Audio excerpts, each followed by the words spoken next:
ایک تو بخاری شریف سے آپ کو وظیفہ بتا دیتا ہوں جی، ایک سنن ابی داؤد سے بتا دیتا ہوں. جی. اس سے اللہ تبارک و تعالی آپ کو ایک بڑا نور عطا کریں گے، روح کو بڑا قرار عطا کریں گے، آپ دنوں میں چینج محسوس کریں گے. ایک تو آپ اللہ تعالیٰ سے نا نور کا سوال کیا کریں.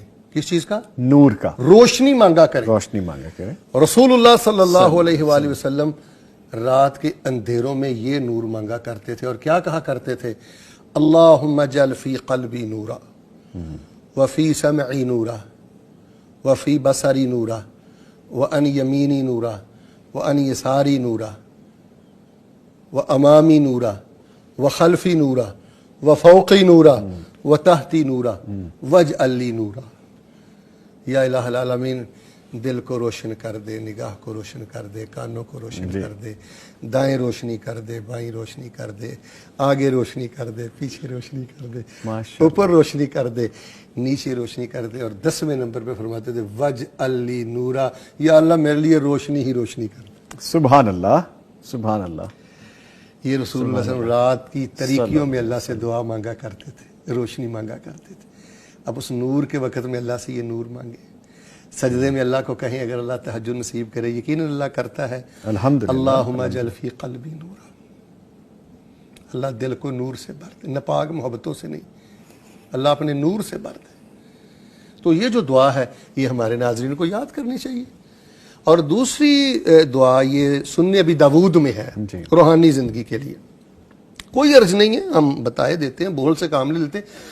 یہ جو اللہم اجعل فی قلبی نورا والی میں نے آپ کو دعا بتلائی ہے، الحمدللہ ہماری مجرب بھی ہے. یہ جو بعض لوگ ہیں جن کو غیبتیں سننے کی عادت ہوتی ہے، وہ کہتا ہے کہ شیخ صاحب جوانی میں ایسی انگڑائی ہے اور ایسی شہوت ہے کہ نگاہ کو پاک رکھنے کی کوشش کرتا ہوں، نگاہ پاک نہیں رہتی. بھئی ہمت کر کے یہ 10 کلمے یاد کر لو اور سجدے میں 4 دن پڑھو، نور اترے گا. جی. جب نگاہ میں اندھیرا ہے، کانوں میں اندھیرا ہے، دل میں اندھیرا ہے، آگے اندھیرا ہے، دائیں بائیں اندھیرا ہے، پھر مجھے بتائے روحانیت کیا کرے گی؟ کیا کرے یہاں پہ؟ کہاں سے آئے روحانیت پہ؟ دوسرا وظیفہ رسول اللہ صلی اللہ علیہ وسلم کے پاس ایک صحابی آئے تو ایک طریق میں آتا ہے، انہوں نے کہا علمنی دعا، اللہ کے رسول علیہ السلام مجھے کو آپ دعا سکھائیے. ایک میں انہوں نے فرمایا علمنی تعوذا اتعوذ بہ، اللہ کے نبی علیہ السلام مجھے کو تعوذ سکھائیں جس کے ساتھ میں اللہ کی پناہ میں آ جاؤں. تو آپ علیہ السلام نے وہ دعا ان کو سکھلائی. یہ ہمیں سجدے میں پڑھتے رہنا چاہیے اور آخر تشہد میں پڑھتے رہنا چاہیے، چلتے پھرتے، بالخصوص جب آپ باہر بازار وغیرہ میں نکلتے ہیں تو پڑھتے رہیں.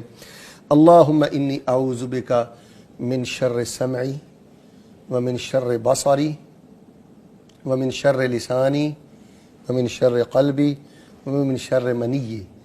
اللہ تعالیٰ میں کانوں کے شر سے تیری پناہ میں آتا ہوں، آنکھ کے شر سے تیری پناہ میں آتا ہوں، زبان کے شر سے تیری پناہ میں آتا ہوں، دل کے شر سے تیری پناہ میں آتا ہوں، اور اللہ تعالیٰ میں شرمگاہ کے شر سے تیری پناہ میں آتا ہوں. تو جب آپ روزانہ اللہ تعالیٰ سے یہ بھیک مانگتے رہیں گے، اللہ ان چیزوں کے شر سے بچانا، کمزور ہوں، تیری پناہ میں آتا ہوں، اور اللہ ان چیزوں کو نور دینا.